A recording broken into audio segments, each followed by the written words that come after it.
Hey guys, it's Tuesday, November 2nd, 2010. This is day 9 daily number 210. So how fortuitous that today we're in fact doing a Newbie Tuesday where we're going to be looking at some early rush problems in 2v2 because a lot of people enjoy 2 vs 2 just because it's a chance to play with your buddies, get on Ventrilo, get on Skype, have a little chatteroo. You can bond and win at the same time. Generally the competition bar is a lot lower on in 2v2, so that's another reason people go for it. But of course, 2v2 has its own unique set of problems, and the big one we're going to be looking at today is dying really fast.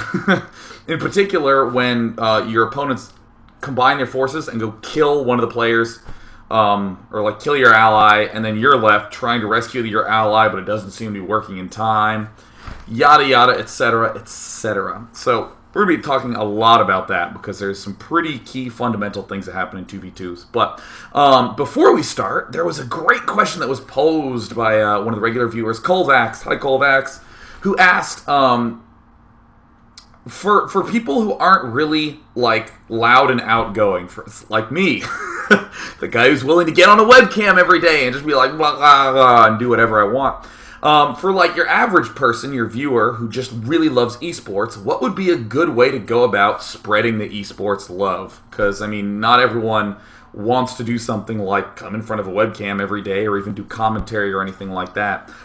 And what I would say, and actually I want to steal one of Kovacs' ideas because I thought this was quite clever. Once a week, or once every 2 weeks if you're particularly unmotivated, I think it's really important that you just sit down with somebody and bring them into the game. So for instance, to tell a little anecdote, when I was at Harvey Mudd, I'd have my suite, the door would always be open to my room and my suite, and I'd always be playing pretty loud music, kind of like I do, you know, before the streams and all that good jazz. And when people would come over, I would just load up Starcraft. Like my friend Jason who would come over, I would just open up Starcraft. And just be like, yeah, let's just watch some, you know, kind of like someone would bring some friends over and just turn some football on the TV screen and just sort of idly have it be there.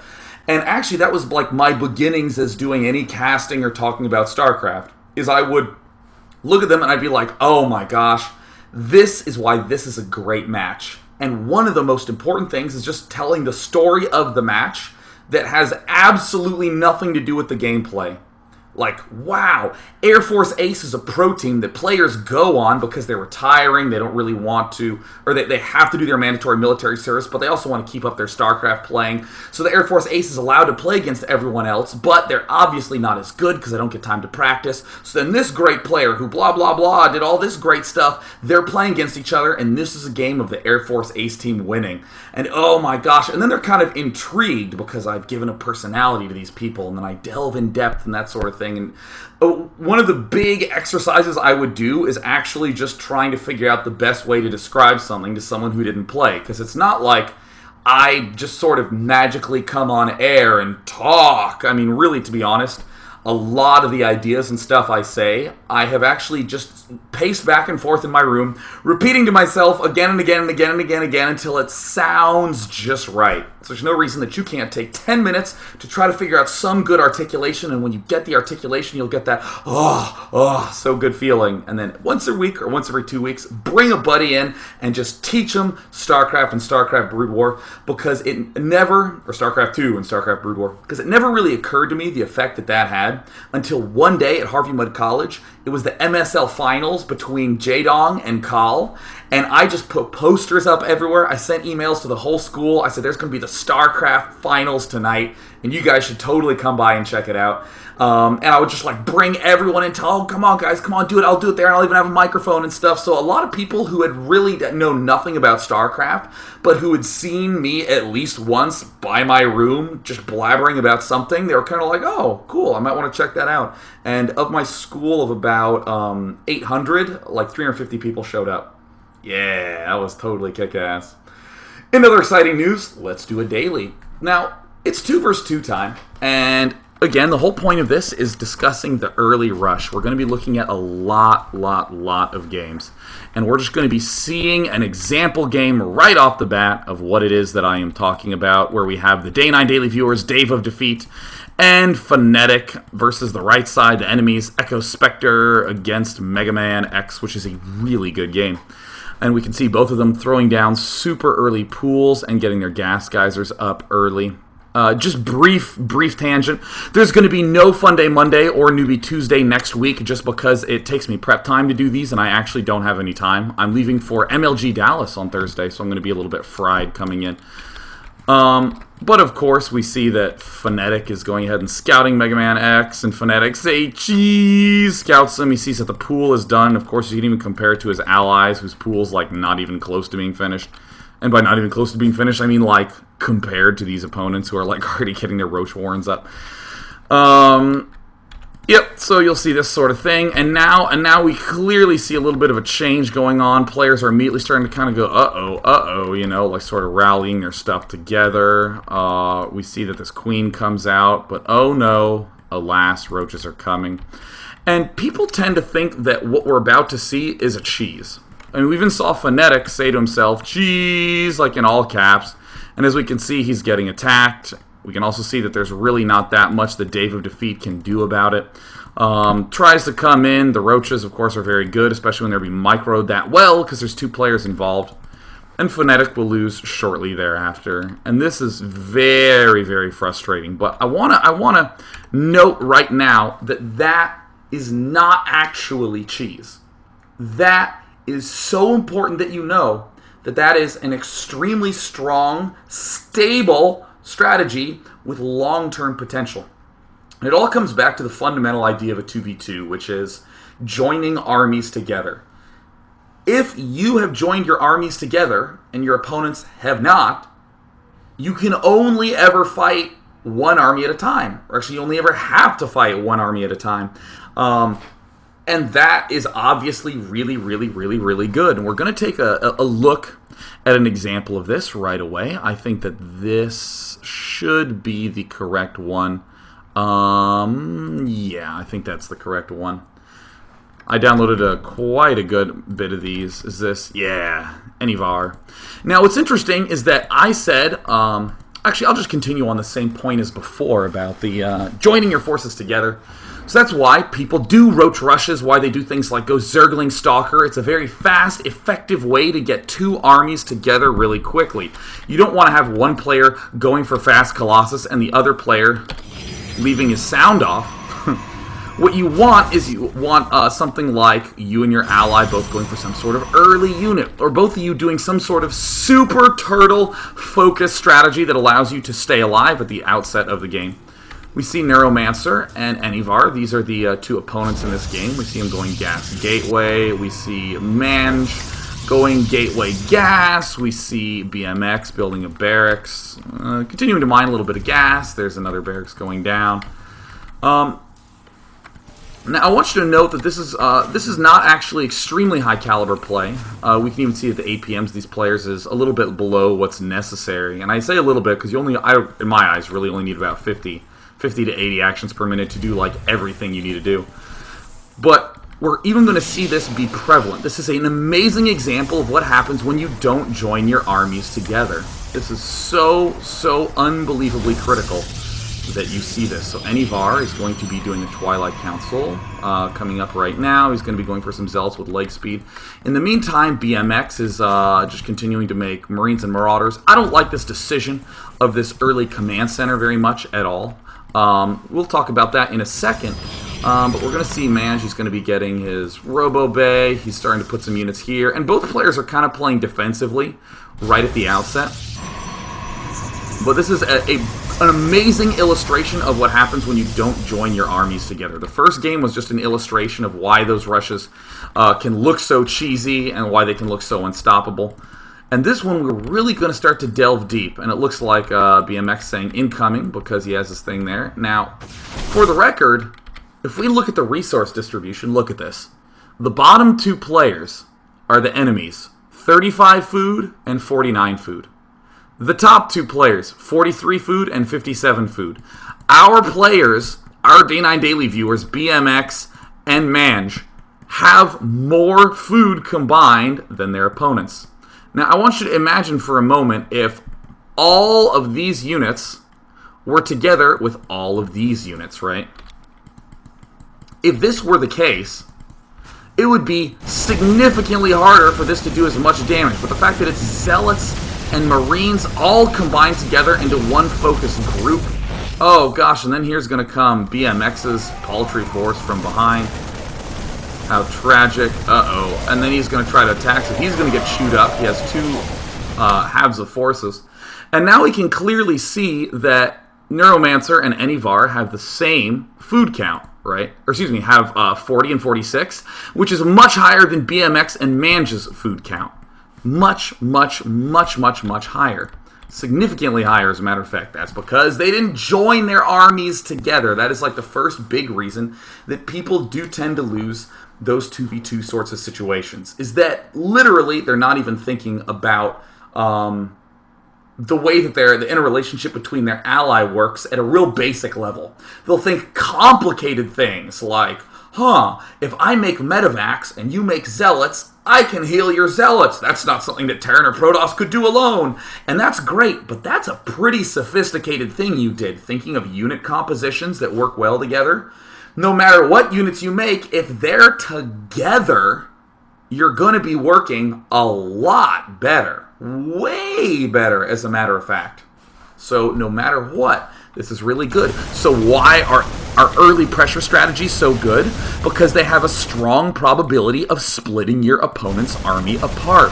Why is it so reasonable for someone to go double roach rush right at the outset? Well, because their opponents are likely not going to have joined up yet.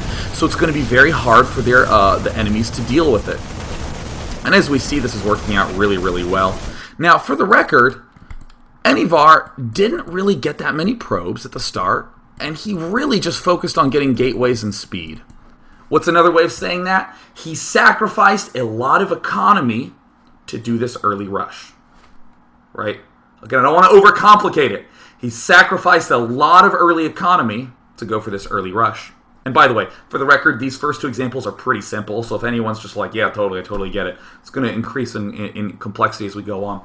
So they sacrificed economy in order to do this push. Let's go take a look at Terran's. If we look here, Terran actually got these two barracks before he got his orbital command. Look at that, his orbital command isn't even up yet. Wow, that's pretty huge. Now, if this were a 1 versus 1, and you were getting an orbital command at what time in the game? At the 10-minute mark, you didn't even have an orbital command finished yet. In a 1v1, that would actually be quite bad, right? That would actually kind of make you go, you should really get that up there. You really need to get your economy going a little better. In a 2v2, it is often way better to sack huge amounts of economy in exchange for the ability to join forces together. Again, it's all sort of abstract, but we can start to see concrete, insane shit happening. Oh my goodness, look at this.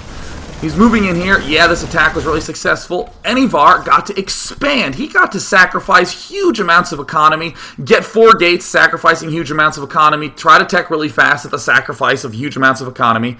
And then with this attack, he's now expanding. In a 1v1, that's like saying, yeah, I 6-pooled and then I expanded. It sounds terrible to 1v1 logic, but in 2v2 logic, you have joined armies together. And in this case, you have killed your opponent. So now at this point, there's huge skews in 2v2s where people do big rushes like this, where they combine forces together. Even if they don't do a rush, even if they just meet up right here, control maybe 1, even 2 of the Xel'Naga watchtowers, and they are in phenomenal shape for the remainder of the game.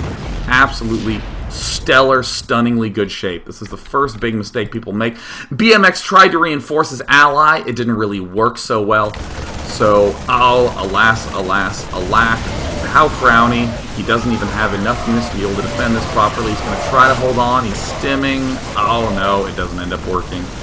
And the tragic loss ensues. Now, a lot of times, this second half, the first half killed off this player, and the second half push won't work. That's pretty normal. But if you do the first half, kill off the buddy, and then you both start expanding, there's almost nothing the player who's in the 1v2 spot can do about it. So let's go ahead and look at another slightly more stepped up example. If I can remember this properly. So we go into the Scrub Lub folder. Go into the 6th one, because that's today. Damn it. Which one? Ah, crap. I almost knew this was going to happen.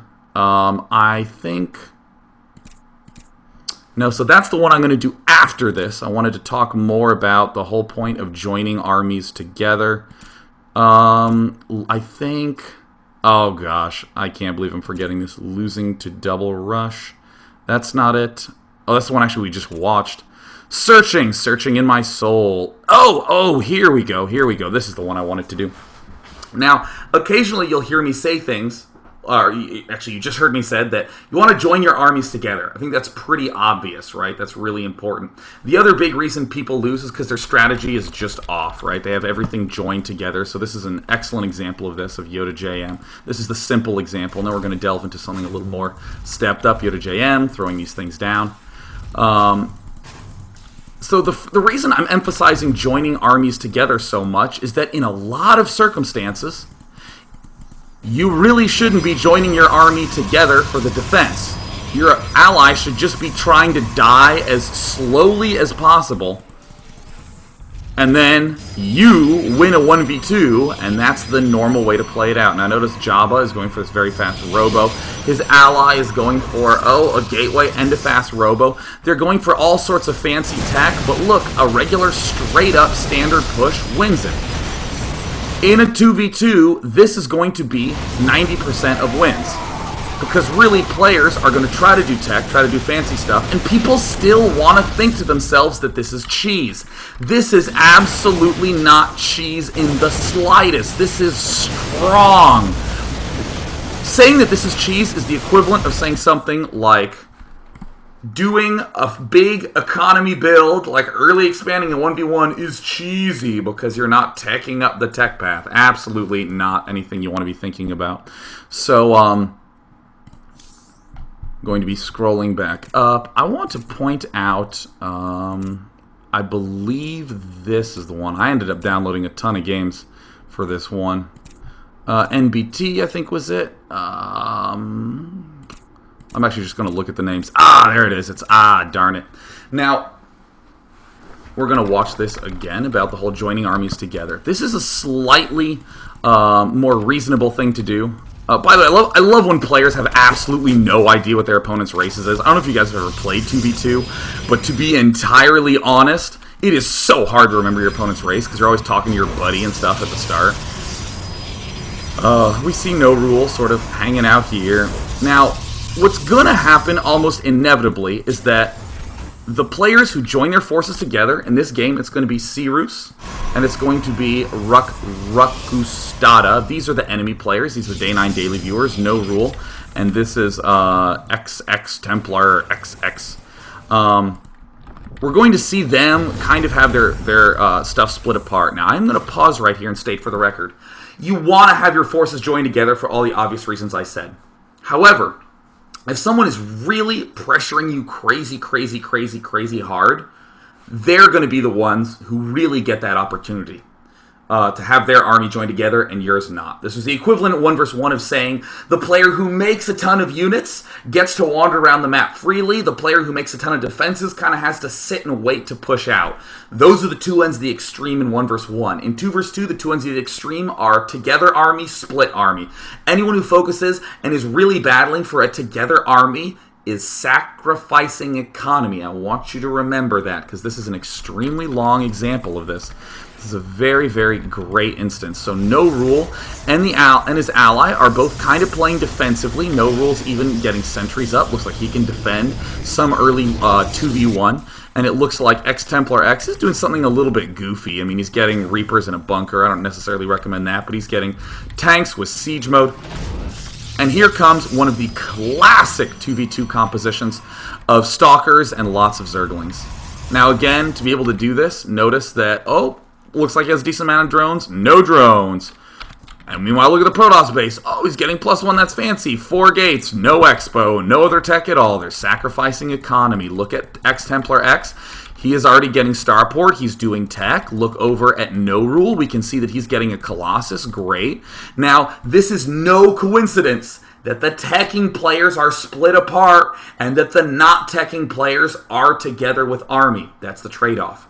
I'm going to straight up say right now, if you are both making lots of Stalkers and Zerglings and you aren't joined up, something's wrong. There should always be a very visible key join-up part in a 2v2. So now he's swinging up. X-Templar X realizes that his tank is quite vulnerable. He's going to scoot it back. Now, I want to go to this resource counting station to just note that the players are pretty even. In the first game we saw, the very simple example of how bad it is not to have your armies joined together, it looked like our players were a little bit ahead. In this game, even though I think that the Reaper thing is a little goofy, both these players are macroing approximately equivalently. And it looks like they burned through all the Zerglings. The Siege Tank's doing quite a bit of damage. And we're going to see No Rule come in here, try to defend his ally. He's beginning to make a Colossus. He's getting himself supply block. Now, this is actually pretty normal for a 2v2. This should not be anyone thinking to themselves, oh god, we lost. Why? I'm going to say it again. Because they started as the teching split up players. And the aggressive army together players are behind on economy, behind on tech. Right? So this is normal. This is actually quite normal. We're going to see No Rule come here to defend his ally. If for some reason X-Templar X was going Mass Marine and No Rule was going 4-gate, this would be horrible for X-Templar X and No Rule. This would basically be a lost, dead game. Because they should have been joining their armies together in the first place. So we're going to see No Rule do a very valiant defense of this. And I want you to just notice some interesting things about this food. We're actually going to let it extend just a little bit longer. We're seeing the two aggressive players. You see them? Rakastada, 38. Sirius, 39. X-Templar X has the lowest food of everyone at 33, but No Rule has 64 food. He is quite far ahead of almost everybody. Exactly the way it should look when we see X-Templar X not mining. That, I think, is a little bit of a blunder. He's sieging up his tanks, trying to pick these off. Okay, nice. Very good, very good. It looks like, uh-oh, maybe they have been able to defend it. Perfect, fantastic. Now, strategy-wise, this is pretty normal. Templar X went for tech. He went for siege tanks.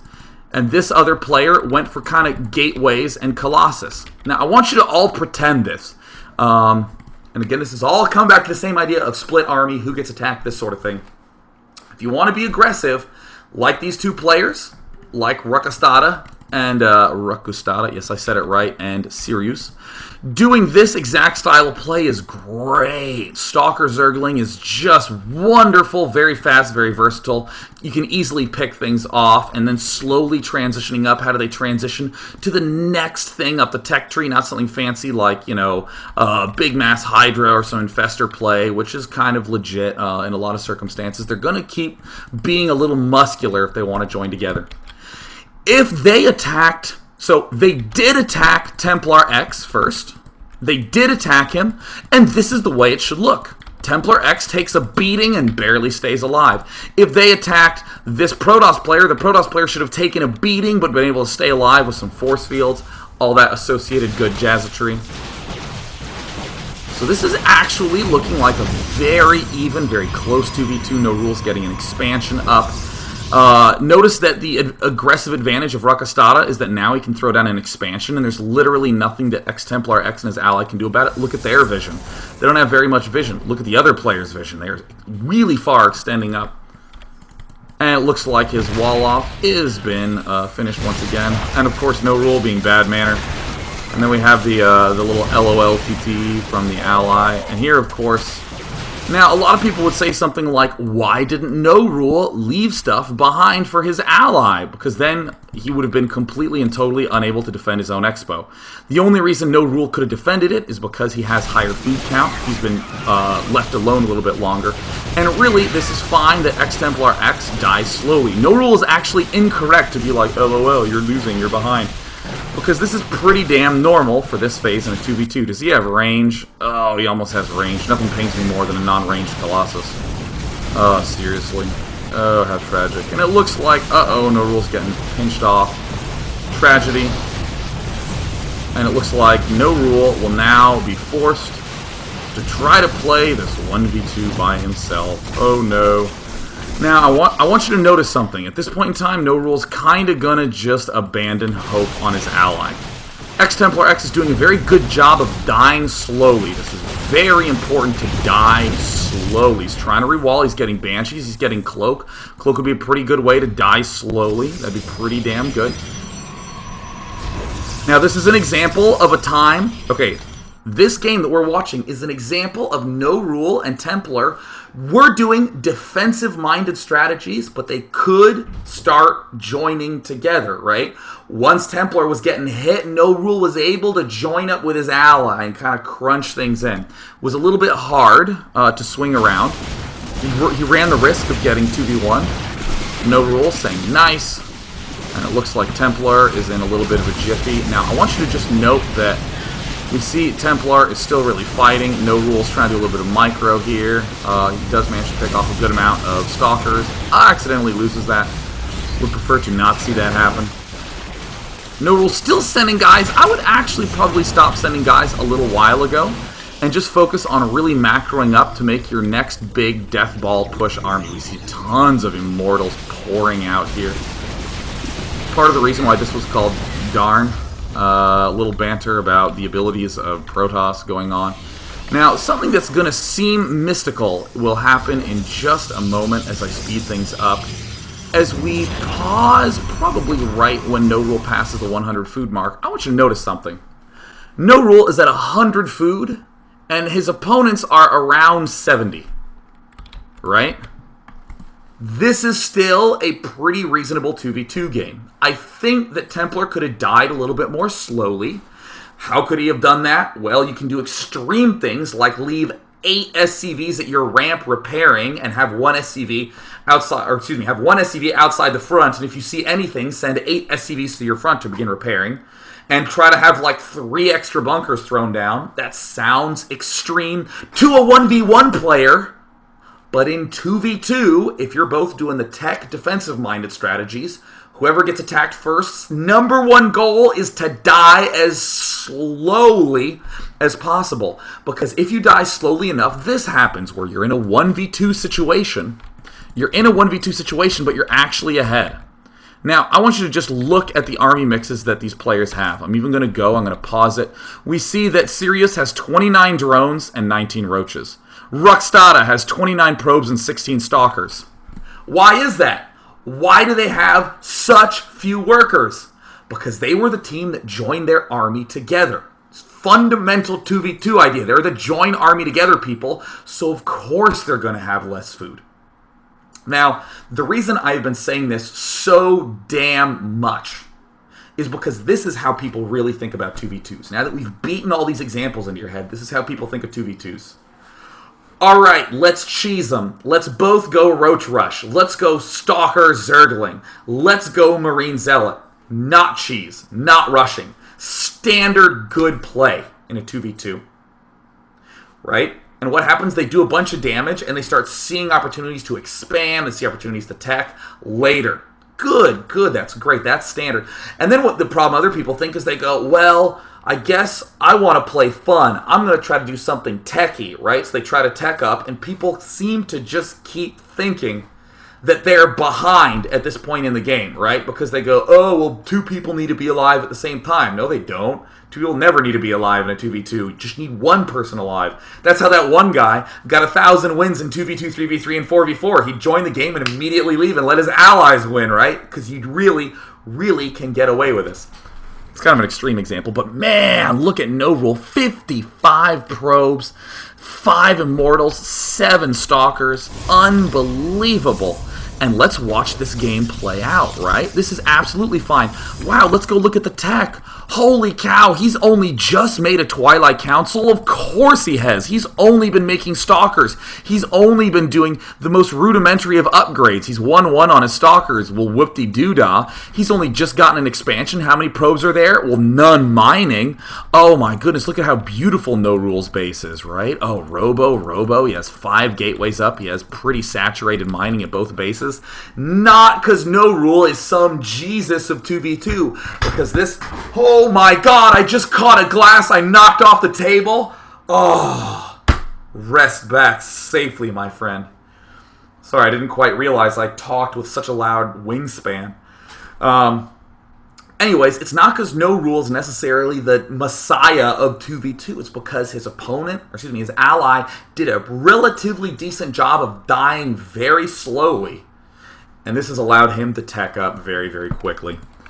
Now, of course, if you want to go mass Zergling, and your ally wants to tech and do Colossus, you're going to be in a lot of trouble because one of you is doing the join together style, one of you is doing the do not join in tech style. You want to make sure that there is at least a consistent focus. And of course, for the record, anyone who's ever played Arid Waste, this is where every hidden expansion always seems to crop up. It's always quite funny. But man, look at this army by No Rule. It is looking very, very scary. Now Colossus coming out. I think No Rule's waiting just a touch too long to push out because now finally other things are starting to get made. Our opponents are beginning to attack.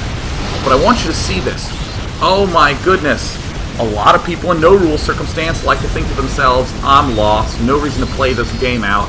And then something like this happens. No Rule crushes!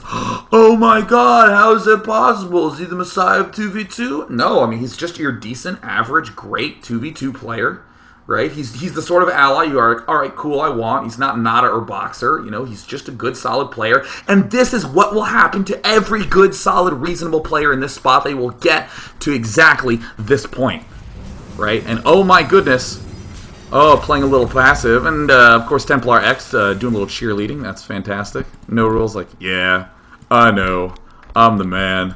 Come on, No Rule, attack. No Rule should really start to be getting aggressive. And this is a common mistake that happens in 2v2. You get to this point, and you are just so blown. Oh, come on, No Rule. No Rule's still upset. Okay, now No Rule. Now, these guys are friends, and they're doing funny banter. I totally get that, because let me tell you something. Me and Dane say far worse things to each other when we 2v2. And, of course, we're laughing on vent the whole time, so it's fine. But don't bash your opponent because he died. Honestly, again, Templar did a pretty damn good job of dying really slowly, but No Rule really needs to stop saying, oh god, look how bad you are, you're so awful, you died, it's so terrible. It's not terrible at all. No Rule, you actually need to be more aggressive in this spot. You're actually way far in the lead. Now let's see exactly how this game ends up. And it looks like Templar is out of money. Let's see if any funds do indeed end up moving over to Templar X, who's a little bit brokies. Now, what you want to do when you're No Rule is you just want to pick a guy and you want to just kill him, right? You want to pick one. This is a pretty reasonable move to do because obviously he has his own backdoor he needs to worry about, so you want to, make sure you end up staying alive. So units are going to end up swinging in here. Not the best thing ever. This I would call this part just a little cute coincidence of how everything turned out. You don't necessarily want this. This actually turns out to be pretty damn good for No Rule because he ends up killing off a huge army. And some more units end up working in the front. But yeah, he should really move out with one big force right now. And when you're the one player left alive, you need to stay focused. Here's a mistake people will do when they're in No Rule spot. They'll move out, and then they'll go and they'll kill this, and they'll go, and they'll move down here, and they'll kill this. And then they'll kind of, and they'll move back out here. Just pick a guy and kill him. Alright. Yeah, actually, you can repair Immortals, by the way, for any of you who didn't actually know that. See, No Rule is having indecision. He's a little bit too worried about any sort of trickery or any goofiness. Looks like a blink is going to happen down, but that's just something that you kind of have to deal with. This is way too passive. And he was at like 120 versus two players with 60 food. And now it's like 160 versus a player who's almost caught up. If No Rule had been aggressive earlier, these little counterattacks wouldn't really be happening right now. But gosh, look at how much stronger No Rule's army is. Of course it is! His opponent did a good job of dying really slowly. He had the big advantage to build up a big army. He did, but the one error that happened was just a little bit too delayed on the attack. And there was a tragic misclick with the Colossus, and now we see that it kind of ends up being even. And these players will end up losing. That's a much longer example of players really just getting in the good, I need to die a little bit slowly spot, and didn't quite pull it off. Now, I'm going to do one more of these, one more little example. And of course, I did the clever thing. I selected the completely wrong one, so I will reload. There it is. This is from the Collegiate Star League that, of course, is awesome, and you should go to cstarleague.com to find out how to join your college StarCraft team. And you play in this gigantic tournament run by the lovely Hazely Nut. She's totally sick organizer. Xeris helps a lot too. So definitely join in, because then you can play awesome matches like this. So you saw me do games on Arid Waste where there's big distances between players. This is a short distance between player. We're still going to see a little bit of the danger of not being able to join together. And why it's important to die slowly. Now, I just want to go on a brief tangent. Arid Wastes has the biggest distances between allies. If you play on a map like Tempest, or you play on a map like like this one, it's pretty damn close between the bases, as we can see. Alright, great. But Arid Wastes, that 2v2 map that we just saw, has the biggest distances between bases, and about 70 to 80% of submissions were that map. Interesting. Why is that so? Because of two reasons. One, people don't join their armies together. It only occurs to them to join the army together when their allies dying. And if the distances are long, like they are on Arid Wastes, their allies already dead. Damn. Second big reason is that when people, like in that game, like in the game we just saw, do some sort of passive sort of strategy, when one player dies, in that case when Templar X died, no rule stayed in the game correctly. A lot of people leave because they go, it's a 1v2, because they're thinking with 1v1 logic. Don't do it. This is an amazing example of players really buckling down and holding down in boss mode. In absolute tip-top level Korean 2v2s, you'll even see crazy things where a player will take all his workers away, send him to his ally, he will not be mining for 3 minutes, and then go back to mining, and that's normal. That is very, very typical. Now, just for the record, Bubble does something very cute. He hides a forge down here, very safe spot. And we see Bubble is going to be cannon rushing Aegis, who's kind of going for his own little stuff, but of course Aegis ends up seeing that ends up being suspect. We see him sending probes everywhere because he's scouted just a pylon with nothing. And there, of course, the cannon ends up going down. And in the meantime, Shadow, oh no, is going for a lot of barracks, but went for barracks, gas, tech lab, orbital command, and then went back to get the other barracks. So sadly, Shadow is going to have a pretty hard time joining forces together with his ally. To re-emphasize the same stuff over and over again, because if I say it once, no one will ever believe me. Early things like double Roach or double Zergling is not cheese. It is the fastest way to join armies together, and that's really, really, really, really strong. Why is this? Even if you're going Marines, like big barracks force, your opponent's going Zealot force, that is a little bit later in terms of joining army together, because you can't just send 2 Marines out to join with 1 Zealot. They'll get surrounded and killed. You have to wait till you have like 8 or 9 Marines. You have to wait till you have 6 or 7 Zealots, and then you can join together. So even though we see our Terran opponent going for a relatively fast-paced early strategy of lots of barracks units, it's relatively slow in the lifespan of 2v2 games. Very nice wall-off going on by Shadow, but Bubble is cannon rushing Aegis pretty firmly here. We see cannons trying to get placed down. Bubble and Aegis actually building cannons next to one another. And here's the double team. Cannon rush plus Zergling, very effective way to join armies together. Now, what should Shadow do? Shadow should actually be trying to let Aegis do the best he can. We see Shadow kind of like chilling. Shadow's very leery of moving out. He has things rallied in. Don't rally him behind. Rally him behind. Because you got to be careful. You don't want to get trapped like this. Well, maybe you want to have Zerglings come kill you, and then when they could trap you, they just back away. But Aegis is in a terrible spot. Like, real. Oh, no. Oh, losing this cannon, and now his front is really vulnerable. Oh, the gateway's at the back door. Oh my goodness. Oh, could he? Oh, wow, yeah, you know what? These cannons, to block this cannon rush, I think he's doing a reasonable job. Now, let's actually go and look over at camp enemies, right? Doppler's is quite high on money. Doppler's money should be lower than that. But let's pretend he was spending his money This could be a lair, this could be a hatchery, and we could now finally be making drones. Meanwhile, look at Bubble. Bubble actually is spending his money pretty well, but is quite far behind. I mean, look, his cybernetics core isn't even done. Look at what's coming out of Shadow's base. Shadow's doing everything straight up great, man. Shadow's playing this out nice and proper. If we go to the unit counting station, we see that Aegis did suffer some pretty heavy hits in the probe count. We see he has a tattered economy. He is in ruins. And at this point in the game, people still want to feel like they have lost. But you really got to rewatch some of these 2v2s to see clearly that, no, you're actually fine. Speed Zerglings are great because they are the best army joiner together units possible, right? They are just phenomenal.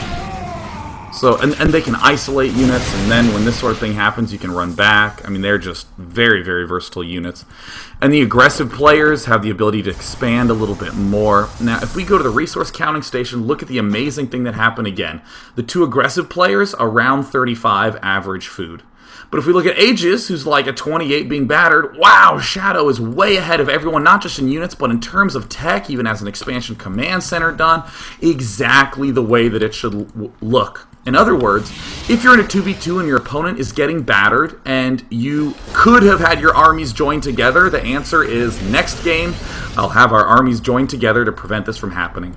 However, if you are going for some sort of tech, long-term focused strategy, you should really, really, really just ask him, please die a little bit more slowly for me.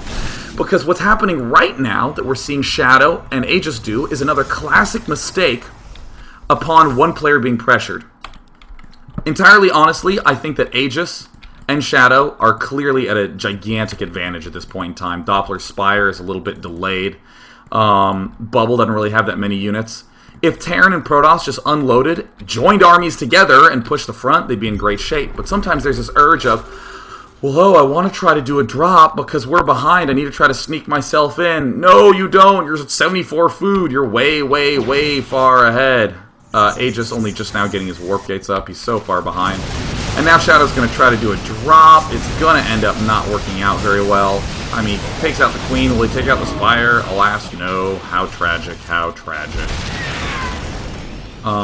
So, really, really want to emphasize the idea that dying slow is great. Oh, doing all sorts of tech stuff. Doing all sorts of tech goodies.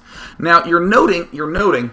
I have talked very little about unit compositions this game, very little about specific strategies, because early game 2v2 rushing sort of business, in all honesty, has the same underlying theme that consistently, again and again, people don't get. You want to be joining together, or you want to be splitting up, teching, focusing on economy, and having one of you die really, really slowly. So, for instance, on the latter, people were always thinking that the Reaper Rush and Zergling Rush was the strongest. That's actually one of the main reasons Blizzard actually nerfed the Reaper. That's why they made the barracks have to be built after Supply Depot, is because in 2v2, Jesus, Ling Reaper was really hard to hold off. It was hard to hold off. It wasn't hard to let your opponent die really slowly and for the other player to win the relatively easy 2v1. Because again, anytime someone is the more freaky they feel with the bigger, faster rush, the worse off their economy is. Even when your opponent dies, you're still doing pretty damn good. Now, I want to look at a situation in which counterattacking is very, very strong. These are the last two concepts in terms of dealing with rushes that are very, very important. Damn, I have to go into my folder again. I have to navigate. Let's see here. Yeah, this is it. Fantastic. Now, this is perhaps the greatest illustration of how counterattacking is very effective against super early rushes. So hi Treason, saying hello, noting that if two opponents are Zerg, they're likely 6-pooling. There's the 6-pool, there's the 6-pool. Not cheese! It's 2v2, damn it, it's not cheese. I cannot emphasize this enough. Why is a 6-pool so strong on Arid Wastes? Let's look at the minimap for a little bit, okay? I'm just going to do my usual thing. Dum-da-dum-da-dum. Oh my, that certainly seems like a long distance. What does that mean? It means that if we get Zerglings out immediately, it means that almost certainly our opponents will never be able to join forces together. They will almost never be able to join forces together because the 6 pool is going to be pretty damn solid.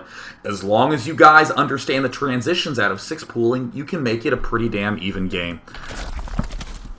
Now, High Treason is the Zerg player. He is the Day 9 Daily Viewer. Michael is the Day 9 Daily Viewer. We have Die Man, or Dimon. In the top, Sagapachui, other guy. Both Zerg. Alright, we're noticing. Let's actually open up production because we see both the 6 poolers. Yeah, and what could Michael have done? He's just finishing his pylons. Uh-oh. Oh my goodness. Such tragedy. Now, I want you to notice how smart what High Treason is doing. This is where counterattacking becomes huge. He can build spine crawlers. I think that 2 is overdoing it. 1 and a queen is really good. And then rallying lings. And then if he counterattacks, he'll be in good shape. Actually, this spine crawler, I'm going to pretend that this didn't exist. I don't actually think that this is very good. As we can see, it's going to have to be canceled. Relatively ineffective, but queens coming out. Queens? Queens, that's right, because when you 6 pool, there's ways to transition out of it. You get a queen pretty fast. Now, I want you to note, Roach Warren coming out right now. Michael is doing a good job dying as slowly as possible. It ends up being pretty damn fast, because when you get double 6 pooled, really, truly, you die really fast. But, you know, all these Zerglings could have been going up here and trying to kill off this player. Speed! Holy cow, my opponent died. I could have gotten speed upgrade for Zerglings really fast. My opponents don't even have geysers. They can't do anything. They can just begin macroing. Okay, cool. Now, if we go to resource counting, we're going to see High Treason. Even though High Treason has about the same food as his enemies right now, Michael loses absolutely everything he can. Now the tragic thing happens. We have lost the ability to do some sort of counterattack, but High Treason is going to be able to still kind of tech up appropriately. Yeah, look at this. Players now beginning to do transitions. Hey, Die Man and Sigobachui are now transitioning themselves out a little bit. High Treason is slowly starting to pull ahead in food count because he's playing defensively. He's already gotten the opportunity to get his tech up. And are you seeing him just like slowly climb ahead of his opponent? Especially when this sort of thing happens. This is like the greatest thing in the universe. Very nice little transfuse there. Counterattack would have been huge. Counterattack would have, like, even still, some sort of counterplay would be very, very effective. Gosh, they're so far behind. There was that huge window. I'm actually going to look at it one more time, right from the very start, because counterattacking is so unbelievably effective in a 2v2, especially when people are doing all this sort of early pressure. He even made a pool kind of fast, but you know what? Lings halfway across the map, build a spine crawler here, maybe 2 spine crawlers, make a queen, don't do any of this gimmicky business, and put guys in gas, and these 6 Zerglings, send them up here to do damage to the opponent. Or back over here, hope your opponent dies, or your ally dies as slowly as possible, and you'll be in really good shape. You'll start winning a lot of games. You'll almost invite your opponents to do that sort of 6 pooling to you because of the fact that you know how to counterattack. So what happens if the Zerg got attacked? The Zerg should have been making spine crawlers, queens, Zerglings, dying as slowly as possible, while Protoss is like constantly chrono boosting probes, focusing on getting a 4 warp gate push out, because that 4 warp gate push is going to be almost impossible to defend. Again, I want to point out a very good job of Trendiel dying as slowly as possible. Schnur, and Tendale. Yep, there's the double 6 pool. They're even bringing spine crawlers. Now, Trendiel actually ended up making his pool at like 15, right? So he has all his drones going out. I think that this is okay as long as you're sort of moving your drones back and forth and trying to micro them some. But you really should be pulling back and like making 2 spine crawlers yourself, maybe getting a queen right now. The guys who 6 pool trying to trash talk. Now see, this is even harder aggression than in the last game, which means that the opponents are even more screwed. There's 6 drones. There's 5 drones. Even more screwed. Looks like Schnur did the smart thing. He's defending himself. He's not trying to join armies. I really think he needs to, throw down the orbital command a little bit better. But, I mean, look at this. 27 versus 12 versus 12. There's the LOL wow. And then suddenly, Schnur is like totally impregnable. Oh no, and then I guess we'll get a hatch, we'll get some sort of spire. Spires are always really, really useful to build. Because the fact that it's a very effective way to just keep maintaining that sort of pressure so your opponents cannot move out, or in other words, cannot join their army together. But Schnur's playing this out absolutely perfectly. Like, I mean, could execute it a little bit better from like your super diamond level perspective, but decision-making wise, that is fantastic. This is getting maybe a little over-eager, but, you know, same basic business. Yeah. Dario still feeling the urge to do the little trashing. But Schnur, it pains me so much when people don't have the confidence to move out. What do the opponents have? They have 7 lings and 5 lings. And some Banelings making. Alright, cool. We're going to kill that. We're going to smash it. We're going to demolish it. We're going to absolutely pummel that thing apart. And after all this, I will finally be able to... Oh yeah, Schnur taking this out. You don't need a sneak expansion, Schnur. It looks like he's actually just going for the gold. That's pretty cool. He's getting double engineering base. That I actually like quite a bit. Let me see Schnur trying to move out. Go, Schnur, Schnur. This was such a late push. Could have done this a lot earlier. Hey, yeah, whoa, look at that. Wow, totally not even close at all. Uh-oh.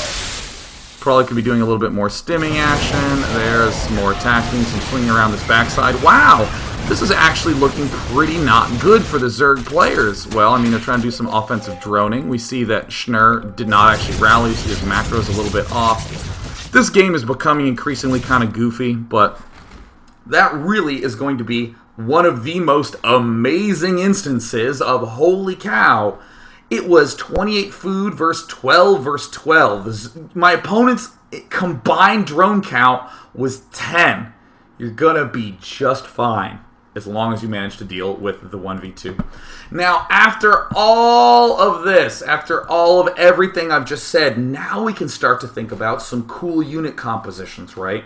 If we want to do a lot of joining together action, it seems really, really good to do a lot of Zergling Stalker, something like that. Let's actually just do PvZ. Zergling Stalker is a very good sort of move out eventually, do the damage.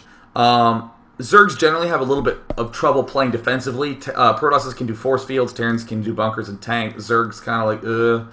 But I mean, I want you to think about some of those fancy compositions, like if the Protoss goes Colossus and the Zerg goes Infestors. The Infestors can fungal growth units while the Colossus just pick them off from range 9. Hey, that's a really good unit composition. But that's one of those tech things. If you play back and play defensive and one of your opponents starts to really, really, really die, the player who's going Ling Infestor can easily mount some good counteroffensive when Protoss is almost dead, or the Protoss player or the Zerg player who's almost dead, the Protoss can eventually mount up and do some good business with Colossi and just regular standard pushing. What are some other good early mixes? Obviously, any 2 tier 1s together are going to work pretty well. I like Stalker Zergling because the range of the Stalker a little bit more. Something like Roach Zealot works really well. Roach Stalker, these are good joined together armies. But in terms of the hold back in tech, yeah, let's get some tanks, let's get some force fields, let's get some immortals up. Let's try to even do crazy things. You know, there's some really crazy junk that you can do where, how about this? 2 Protoss players. They both wall in. Yeah, that seems kind of nuts. They make stalkers behind, they both wall in, and they even make a cannon so that they both stay alive.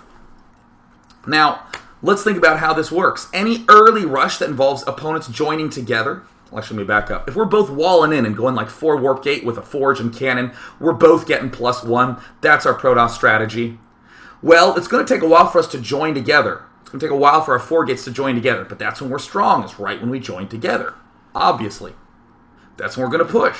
Obviously. Before then, how do we stay alive? We both wall in. We can't do anything like kind of just chill and hope they don't attack because we'll just end up losing a little too easily. Walling in actually allows us to die the slowest individually. Now we're talking about something really, really good. If we're on Arid Waste, I really love walling in. It's actually very, very effective as Protoss on that map. On a map, you know, like Scorched Haven, where you're really close to each other, might be a little bit easier to just go 2 gate and then join together in the middle and then begin going for a warp gate. Never call it cheese. It's 2 people joining together to really unite their forces. So, I will take some questions, because 2v2 is awesome. Yeah, so let's do it. Yeah, so Sasha K 1999 says, Day 9, you said we should counterattack when your partner has died. If you barely have enough units to counter, is it a good idea to counter even if you would die from lack of defense? So, now, what was just described to me, and Sasha K, feel free to repost with more depth to this, because this is one of these theoretical situations where it sounds impossible, but once you actually are in a concrete situation, it's kind of hard to not have a situation, because you're saying that your partner's dead, you have no units to counter, and if you did counter, you die for lack of defense. What were you doing? Like, did you not have any units? Were you not making any defense? Like, what exactly went wrong? I mean, so for instance, let's say my Protoss buddy's getting cannon rush, Zerglings are running in his base. I went for a slightly later move. I went for Marines and Marauders, and I got stim. What's a good thing to do? Move out with a force, build 2 bunkers at your front, and counterattack them. Easy. Then they try to take their little ball that's over at your ally and move to you, and they get shut down. What are some other situations where this happens? Like, if you're going for Warp Gate, actually that's probably the best example of it, where let's say it's double Protoss, and we're both going for Warp Gate, and your buddy gets double 6-pooled and dies. You don't necessarily have to counterattack. I'm not saying that while your opponent's dying, always counterattack. I'm saying think about that as a possibility. In the 4 Warp Gate circumstance, your strength is not in a counterattack. Your strength is in the fact that whenever you do end up getting your 4 Warp Gates done and make a sizable amount of units, 2 players who 6-pooled are going to have almost no economy to be able to withstand that. Let's see here. So Rayoman02 says, Dear Day 9, I play Protoss, but I like to play other races sometimes as well. Would it be better to just practice Toss, or is it good to play something else occasionally to gain knowledge? I have to make this come back and relate to 2v2. 2v2, I would say, is a very nice, easy, forgiving place to just test some stuff out with the other races. Because of the fact that so much emphasis is on the first 8 minutes of the game about who's joining together with armies and who's putting on pressure, that it means the only units you have to think about are like Zerglings, Roaches, Banelings, Zealots, Stalkers, Sentries, Marines, Marauders, and Hellions. Those are like the only units you really need to be thinking a ton about, and that ends up making it quite nice. So I would definitely recommend that. That's all I'm going to say about that. So CS Radio Man says, Dear Day 9, we see how joining up forces helps immensely. What are your thoughts on having both players setting their rally points at a common defense point between bases? It depends upon what units you're making. For instance, Zergling Stalker, the one I've said so many times, that's fine to rally to somewhere in the middle. That actually works great because you're the people putting pressure on. You are strong from like literally moment 0. You're going to be threatening. Let's say that I'm going to be going like mech, like I'm going like tanks and stuff, and you're going to be going, I don't know, Immortals and Colossi is like a big part of your force. If we rally together, in the early game, it's going to be like, here's my 1 Marine, you're going to be like, here's my 1 Zealot, another 30 seconds pass, alright, I got another Marine, alright, I got another Zealot, and you're basically creating a huge vulnerability by having your only armies right there at the front. So having like a mutual defensive location, you can't really think about it as a defensive location. It has to all be based upon your armies. When do the armies want to join together? That's the most important thing. And generally, it's when you finally have a good amount of the stuff you want. If we're going to Roach Zergling, hell, let's join together when I have 8 Roaches and you have 20 Zerglings. Alright, we will always, forever, continue to be joined together. Dear Day 9, out of curiosity, what's your favorite 2v2 race combo and why? I like double Protoss. That's my favorite. I love playing with double Protoss. That's a lot of fun. I don't know why. I have no good justification for that. It might even be like our losingest, but whatever. It's really fun. Because I feel like I can get a lot of units, and because I feel like that was a big revelation for me. The idea of going double 4-gate, but like really defending and really not trying to freak out. Because I mean, it's so tempting to just think to yourself, it's always cheese, it's always rushing, I got a 2-gate, or oh my god, I gotta start getting Zealots out really fast. You really don't. You just have to understand that if your ally dies, it's fine. So I like double Protoss quite a bit. Junior Bookin' Cheeseburger What are some good hints to know when to counterattack? Could you counterattack while your teammate is being killed? Yeah, that's a great time to counterattack is when you have defenses set up in your base and a really fast army. The best one is if you have spine crawlers, and you send out a lot of speed zerglings. It's going to work really, really well while your opponent's dying. If you have Stim with Marine Marauder, move out with those. If you have... if you're going for Warp Gate and you can put a pylon cross map and start warping in units at their base, that's a great sign. Speed is a big counterattack indicator. But the other really big indicator is if your opponents are clearly committing the shit out of this attack. We're talking cannons, static ultra commitment. We're talking proxy barracks and gateways. We're talking 2 players double 6 pooling. We're talking 3's gate zealot, no gas, rallied. That is the sort of insane commitment to having units at your base. Because why battle the units that they committed fully to having at your base when you just go kill their main that they're just praying you don't go for? Big, big, big thing.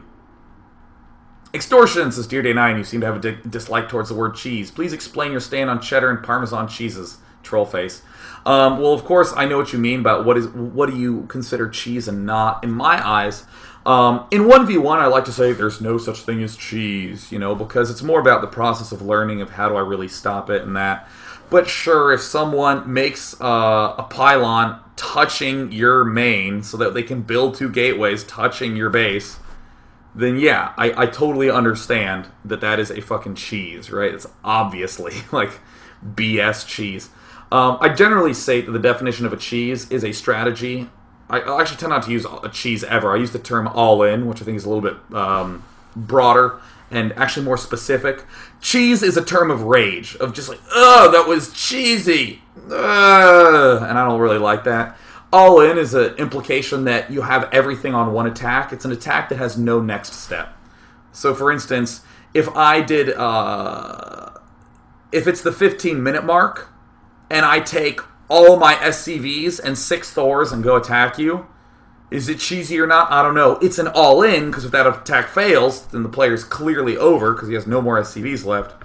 So that's how I would define that. But in 2v2... there's almost never all-ins. Like, almost never. I'd actually be hard-pressed to find some of those, unless, again, it's like, we're going to take all our workers along with it. Because you even saw in that double 6-pool game how they killed off a player, and even though the remaining Zerg player, could have maybe done a lot of damage and killed them, they were both beginning to get queens and more drones and beginning to progress. They could both expand very easily and very freely soon enough, so it's actually quite strong. In fact, the strongest 2v2 strategy in Brood War was a double 9 pool. The strongest, hands down. Absolutely hands down. So I'll take one more question because my voice is tired. I'll take 2 more questions. Beef Avenger. Day 9, when are we going to see you compete as a player? I don't know. I'm kind of booked right now because, again, I've been out of town 5 weekends in a row and it ain't stopping.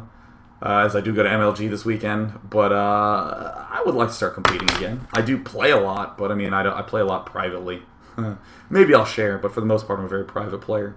Because, I'm not going to lie. What if I play a game against X top player that you guys all know and I win? I don't want to post that because it's just like, hey, thanks for playing with me. Ta-da! Enjoy, like, huge numbers of Day 9 viewers thinking, oh my god, well maybe that guy isn't as good as he thinks he is or whatever. That's cruelty. I don't want to do that. Ugh. So let's see something like that. Dear Day J, last question from W11B2349. How do you feel about one player rushing while the other techs? It's really hard to do. I can't say something like, oh, no, it's terrible, don't do it. But it's just really, really, really, really hard. Let's go to 1v1. That's like saying, what do you think about a strategy where you can attack a ton with huge numbers of units and you're also spending all your larvae making drones? It sounds like a strategy that's actually impossible. It's really, maybe if you figure out I'm going to attack here and while making drones, and then I can make a few more units, and I can make a few more drones. If you can figure out some complex thing, maybe you can pull it off. But, the big issue is, if it's one player pressuring, it's one player against two players. Or if those two players haven't joined up, it's one player against one player. I mean, it doesn't really do that much. So if the teching player... I mean, here's a really good way to describe it. Think of what the other team could be doing. Think if they both go double huge pressure or double tech defense style. If they both go double huge pressure, they just kill the person who tried to do his lone pressure rushing thing, while the teching player it has his pants down. What if both of them go tech, and you and your ally are also trying to do, one of you rushes, one of you goes tech? Well, then the rushing player can't break either of the teching player's bases. So then, later in the game, it's two people with high tech against one person with high tech and one guy with a failed rush. Doesn't quite work out so well. So those are my thoughts on that. Go play some 2v2. I look forward to doing some more 2v2 dailies in the future, as that was very general, but focused a lot on the logic of dealing with rushes and joining armies together and the importance of it and why people just need to friggin' do it. Jeez, you need to do it. Wow. But yeah, more specific stuff to come in the future. Once again, next week, no Fun Day Monday, no Newbie Tuesday, just taking a nice, easy break and doing lots of hardcore analysis of tip-top levels of play. And with that, I'm going to go drink some tea with honey. Take it easy, guys. Bye-bye.